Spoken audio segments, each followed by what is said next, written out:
दुर्मिळ योगामुळे शनी शिंगणापूरला भाविकांच्या गर्दीचा महापूर।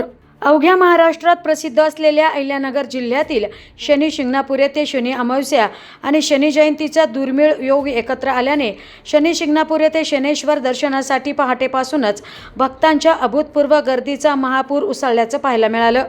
दिवसभरात सुमारे 6 ते 7 लाख भाविकांनी शनिदेवाचा जय जयकार करत दर्शन घेतले। त्यामुळे दुर्मिळ त्रिवेणी योगाचा प्रभाव आणि शनी शिंगणापुरात भक्तीचा महापूर पहाटेपासूनच जयघोषात रंगलेला परिसर पाहायला मिळाला। अहिल्यानगर जिल्ह्यातील शनी शिंगणापूर मंदिर येथे आज 16 मे रोजी दुर्मिळ त्रिवेणी योगाच्या पार्श्वभूमीवर भक्तांचा प्रचंड जनसागर उसळला। शनी जयंती, शनी अमावस्या आणि शनिवार हे तिन्ही योग एकाच दिवशी आल्यामुळे या दिवसाचे धार्मिक महत्त्व अधिकच वाढले आहे।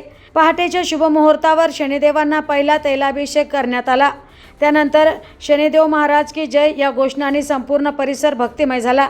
मंदिर परिसरात पहाटेपासूनच दर्शनासाठी भाविकांच्या लांबच लांब रांगा लागल्या असून काही ठिकाणी या रांगा किलोमीटरपर्यंत पसरल्याचे चित्र दिसून येत आहे। महाराष्ट्रासह देशाच्या विविध भागातून लाखो भाविक शनी शिंगणापूर येथे दाखल झाले। अनेक भाविकांनी रात्रीपासूनच दर्शनासाठी रांगेत उभे राहत श्रद्धेची प्रचिती दिली आहे। या अभूतपूर्व गर्दीच्या पार्श्वभूमीवर प्रशासनाकडून चोख पोलीस बंदोबस्त ठेवण्यात आला असून भाविकांना सुरळीत दर्शन मिळावे यासाठी विशेष व्यवस्था करण्यात आली आहे। दुर्मिळ योगामुळे आजचा दिवस शनी भक्तांसाठी अत्यंत पवित्र आणि महत्त्वाचा ठरला आहे। Bureau report, digital Ahilyanagar.